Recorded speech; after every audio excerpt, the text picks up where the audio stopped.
Everyone's gone crazy. Everyone should get out of here. Well, they'll never wake up. But I was right, my precious. You are invincible. Precious? What's his precious? A miracle machine. Definitely not impossible. I think he's referring to that machine. What a drunkard. Oh, goodness. The smell of alcohol. Mein Fräulein, please allow me to fan the fumes away with my wings. Oh, excellent. Please, fan them away from me, too. Certainly. I've checked the surroundings, but there's no one else here. Isn't that strange? The Fatui is a big organization, but he's the only one left at this camp. What's more, we didn't even see him the last time we were here. Even the larger gentleman from the first time is missing. I think they must be hiding somewhere. As for why they may be hiding, I'm afraid we'll have to ask him. But he's as drunk as tone-deaf Bard. Should we wait for him to sober up? Cleanse him with the holy spring of punishment. Mein Fräulein means to splash him with water. Ooh, sounds like a good idea. Let's try.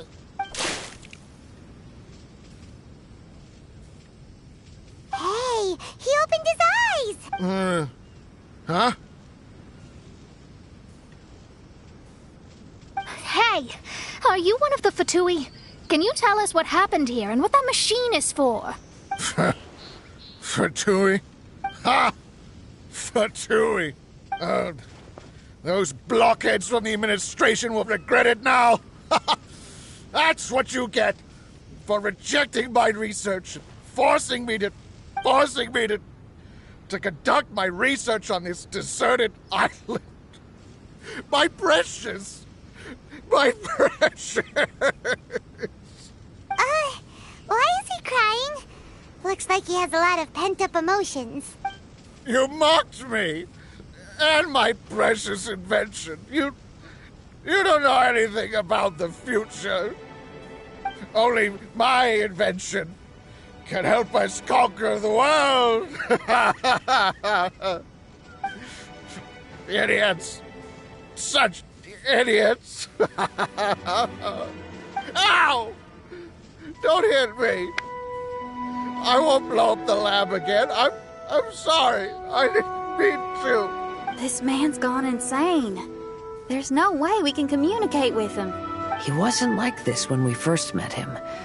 It looks like the effects have grown worse, to the point of driving him mad. My manuscript.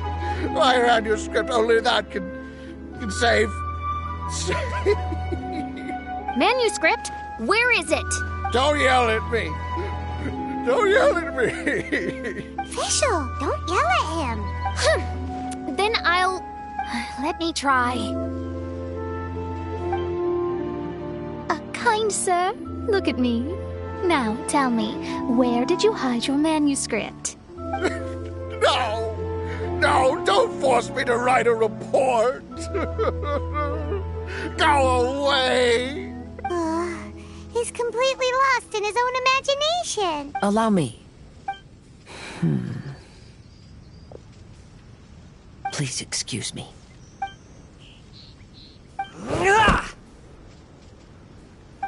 Oh! My butt!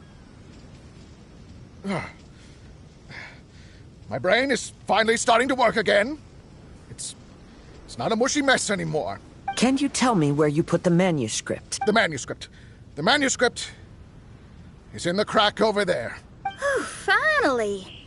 Otherwise, I was gonna have to blast some of my loudest rock and roll in his ears. Kazuha hesitated for a long time before making a move. He's so nice. Everyone, let's search the stone cracks nearby for the manuscript.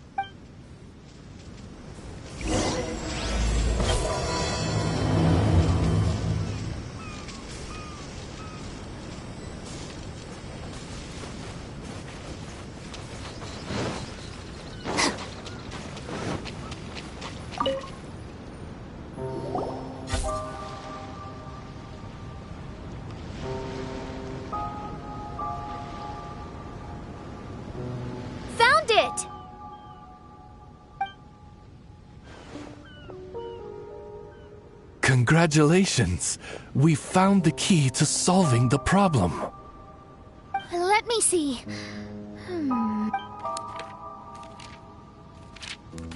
Just as I thought.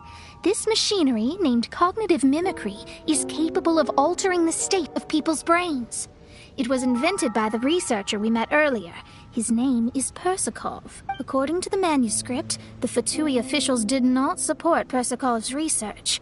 They believed he had taken the wrong path, but Persakov insisted on putting his machine to use. In order to achieve that, he disassembled the machine and used his connections to transport the parts to this deserted island. How did they find this island? The Fatui's intelligence network is not to be underestimated. Persakov was dead set on carrying out his experiments on this island. Most of his subjects were junior Fatui soldiers who all signed a waiver beforehand. It looks like they really thought this machine would benefit the Fatui. How does the machine work? That's most likely top secret. The manuscript didn't reveal any details, but Persakov did mention that the machine was modeled after the power of a god.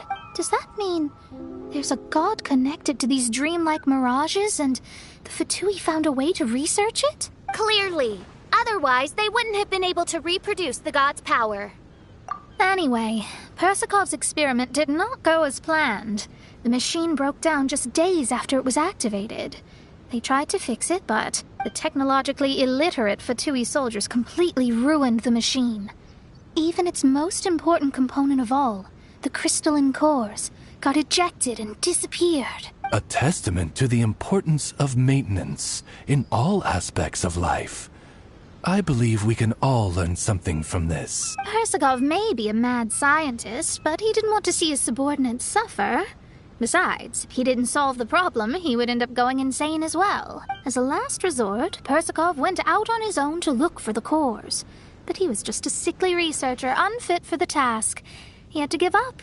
Then, Persakov went searching for the soldiers who had gone mad and strayed from the group, and took them to a hidden cave. I think that was where they were at the day we arrived on this island. Persakov was taking a strong Fatui soldier somewhere. Yes. It took Persakov all of his strength to get all the missing soldiers into the cave. He tried to snap them out of it with music and poetry, but nothing worked. We came here once, but there was no one around. Come to think of it, that must have been the day Persakov was busy gathering the soldiers into the cave. There's good news and bad news written on the last few pages.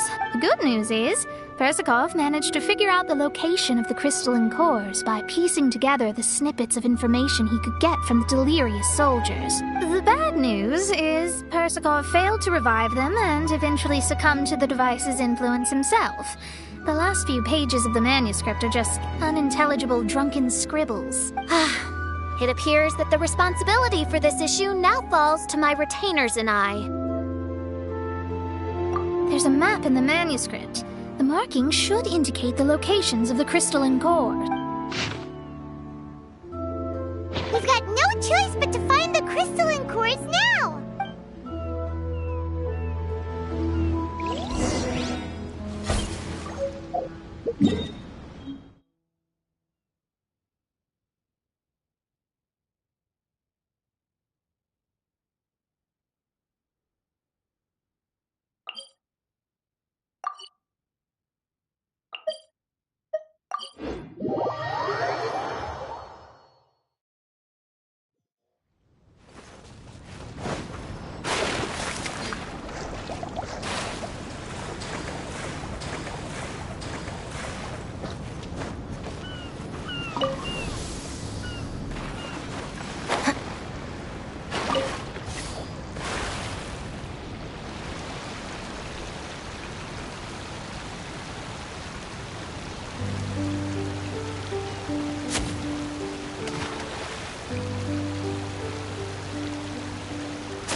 This should be one of the crystalline cores mentioned in the manuscript.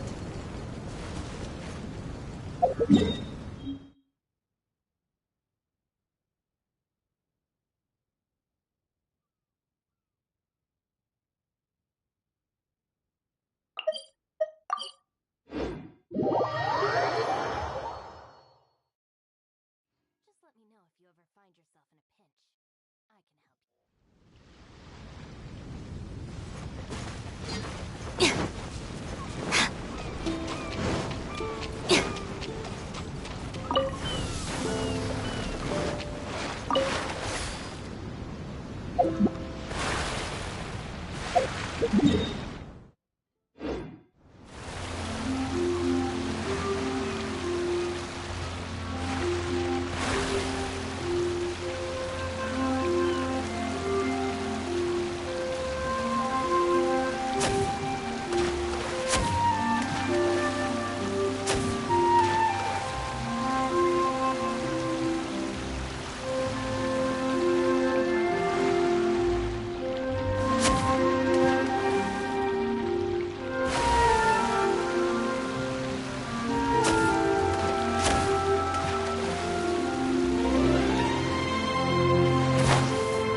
And here's the second one!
The criteria for certificate exams are straightforward enough.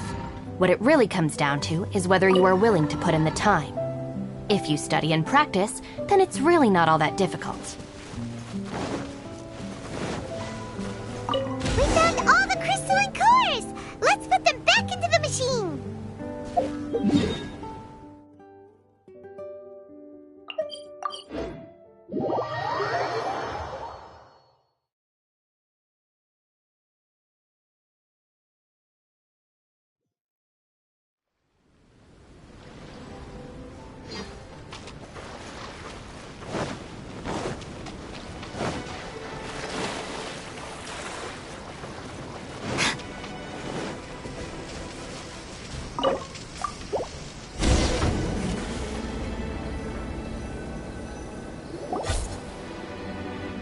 We've inserted all the crystalline cores, Mona.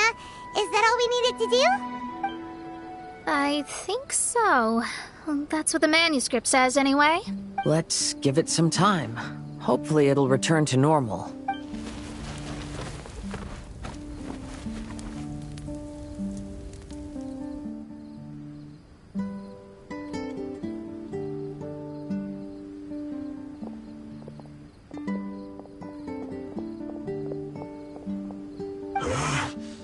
someone's in our camp. Hey, who are you people? Hold on, look at the machine. Is it fixed? What?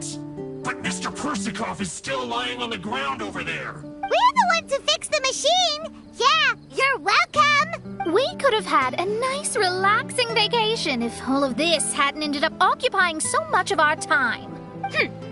Apologize to me and my retainers at once. Uh-huh? Oh no, I'm out of here. Hey, don't leave me here on my own. Mr. Persikov's still there. We need to save him. Those two definitely seem a little more lucid now. It looks like we succeeded. Yay! Let's get out of here then. Paimon wants to spend the rest of this vacation back at our own camp. Yeah, but it feels like our camp now. Kind of like our temporary home. Then perhaps we should call it the Embassy of the Imanakreich and Dodoland. Huh? No! That's too many words. Paimon would prefer something easy to remember. Come on, let's go home now.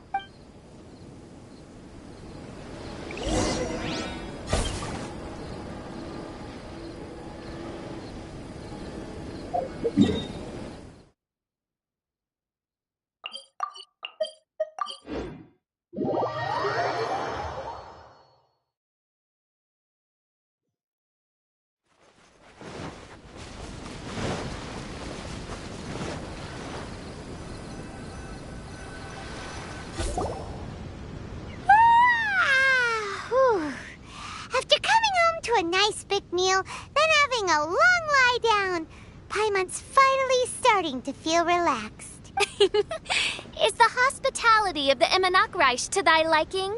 Paimon's loving it. Wonderful. Mein Fräulein invited you all here not only to witness the arrival of our Holy Land, but most importantly, she wished that you could all relax and enjoy the summer. Great.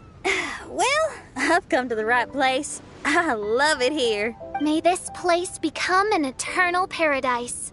Mein Fräulein says she hopes to go on more adventures with you here in the future. Of course. And you should come find me and Leela when you get the time. I'll show you around. Oh, also, my friend runs the best restaurant in Leela. I'm sure you'll love it. If you're into opera, you should go see Yunjin. She's the nicest person, and she likes making friends with new and interesting people. I'm sure the two of you will have plenty to talk about with your shared passion for theatrics. Oh? If Lady Xinyan speaks so highly of it, then I must entertain the idea. Traveler, I have a suggestion. There's a snack called roasted lavender melon in Inazuma, which goes rather well with fish. Why don't we roast some fruit and seafood for dinner tonight? Oh? Did you try it in Inazuma? That's great. You know, I want to follow your example and travel around the world. Hopefully, I can also make good friends along the way. That means a lot coming from you. Ah, you're all here.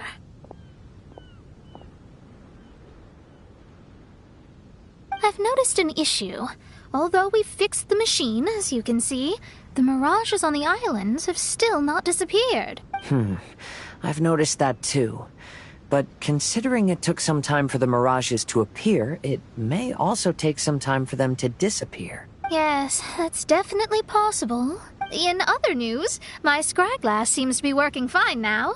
The divination results are also looking about right. Although there are some parts in the results that I don't quite understand. It's as if there is some sort of power surrounding us. And it's still watching us. Do you think it's caused by the machine? Or perhaps Persikov? Sorry, I'm also not sure. All I know is that the power is not hostile at the moment. Whatever it is, it doesn't seem to harbor any ill will toward us.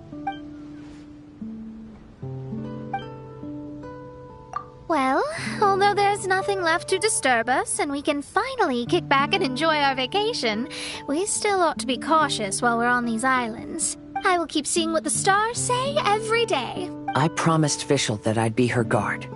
I can help. Good. I'll be counting on you. Goodness knows why those girls are so carefree about everything. I suppose it falls to me to be extra vigilant. coming. Oh, so we're gonna call the tone-deaf bard, right? Well, hello there, strangers. You finally called. I thought you were having so much fun that you'd completely forgotten about me. Nope. Oh, tone-deaf bard, a whole bunch of really strange things happened. A strange machine that can imitate the power of a god? Wow. I didn't know the Fatui had plans like that. Their imaginations are truly running wild. So, judging from your tone, it sounds like you don't know any more about this than we do. Alas, I am but a humble bard who sings for his Mora in the tavern. Why would I know anything about it? So annoying. But other than that, did you two have fun? We did! We ate a lot of yummy food and saw loads of amazing things. It was really cool. That's good. The point of traveling is to record any feelings stirred along the way. As long as you had an unforgettable experience, this journey has served its purpose. As for the mysterious voice, although we don't know who it was, not only did she not harm you, she also helped you to gain a better understanding of each other, right? If you look at it that way, maybe she meant you well. I mean, if she was able to intercept Alice's communication tool, I'm sure she's also plenty capable of attacking you. Tone-deaf bard is right. I'm glad to bring you some peace of mind. Just enjoy your vacation to the fullest. And don't forget to tell me all about the marvelous mirages when you get back. I want to record all these beautiful memories and turn them into ballads. Every summer will become an unforgettable song. Then I'll just wait for your return. Happy vacationing! If tone-deaf bard thinks it's okay, then maybe there's nothing to worry about. After all, tone-deaf bard is still a god. We should probably trust him. Let's head back. We don't want to keep everyone waiting. Hold on. Didn't officials say earlier that she's going to catch some crabs? Oh, Paimon wants to go too! Now you have solved the mystery. Doesn't it make you feel happy? Satisfied? Don't worry, I won't hurt you. I'm just a little bird that sometimes flies by these islands, and am now watching you from far, far away. I just so happened to sense a power here that has something to do with me. I was curious, so I landed on the beach to quietly watch everything that took place on these islands. It was fascinating. The ones who came here to work were so busy, and yet I still saw genuine smiles on their faces from time to time. And then all of you arrived later on, bringing your glorious dreamscapes and wonderful willpower. Your dreams are like the pure and delicate bubbles floating on the water. The more beautiful the illusion, the more it fascinates me. I'm not able to travel myself, but I do admire free spirits like yourself. So, I helped them design a little something for you all. I hope you liked it. As I said, I don't have an agenda. I'm just a little bird. I stopped here to admire your lives. Joys, sorrows, and all. You are a special person with a unique and brilliant glow. I decided to communicate with you in this way because I'm really curious about you. There's no need to wonder about my name. Maybe one day in the future, we will meet in another place. When that time comes, I think you'll be able to recognize me. Hey, what are you doing? The crabs